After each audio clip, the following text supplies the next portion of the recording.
We entered easily, say Ukrainian troops involved in Russia incursion, while Z might be Russia's symbol of its invasion. A triangle represents Ukraine's most audacious attempt to repel it. They are taped or painted on the sides of every supply truck, tank, or personnel carrier that heads towards the Russian border in the Sumy region.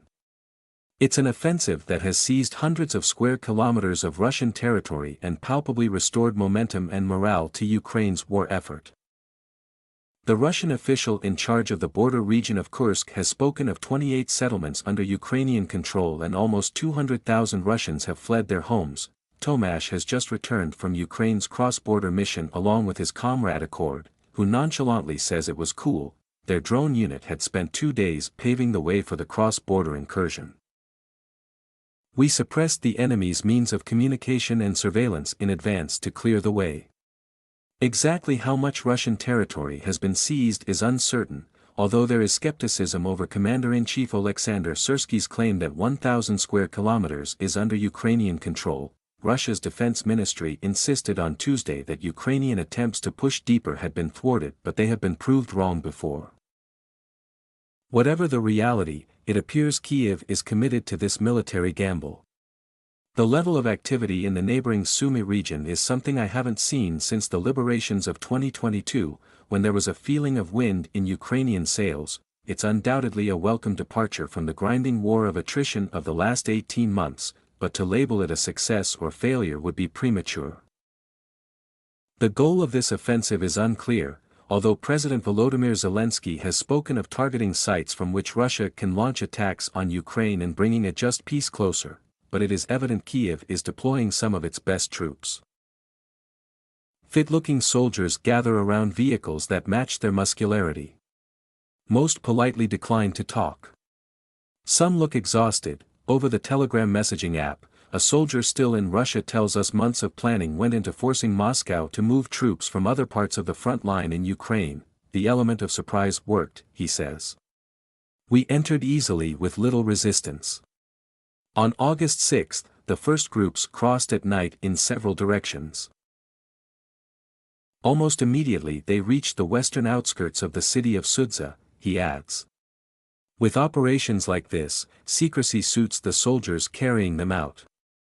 The same cannot be said for civilians. On both sides of the border, tens of thousands are being evacuated after an increase in airstrikes and fighting. The Russian civilians we encounter don't resist, explains the soldier. We don't touch them, but they either treat us sharply, negatively, or not at all. They also deceive us about the positions of Russian troops, he adds. The soldiers we speak to confirm that Russian forces have indeed been redeployed from the eastern front line, including the Kharkiv, Pokrovsk and Torets directions, but none of them are reporting a slowing of Russian advances. Yet, Vladimir Putin has promised a worthy response to the first capture of Russian territory since World War II. But any fear he intended to spread has not reached the dusty border settlements habitually bombed by his forces. Misha and his friend Valera pass us in their orange Lada in the village of Stetskivka. I want them to take it, Kursk region, and do this. Says Misha, making a twisting gesture with his hands. They should take everything, even Moscow. It's an anger anchored in being on the receiving end of Russia's relentless full-scale invasion which began in February 2022.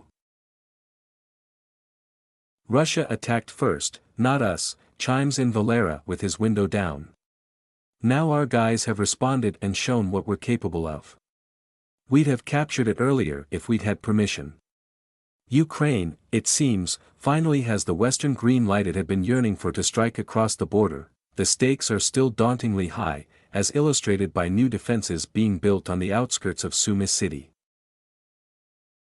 Until last week, the area had been fearing a Russian offensive in Ukraine's north. If Ukraine's incursion fails, those worries could be realized quickly. Ukrainian forces were, and still are, outnumbered by the Russian aggressors. For us to keep hold of this Russian territory we need two things, writes our Ukrainian soldier on enemy soil. More towns like Sudza under our control, and reserves, he says. Our front line is already bursting at the seams, and it's not clear where we will get them.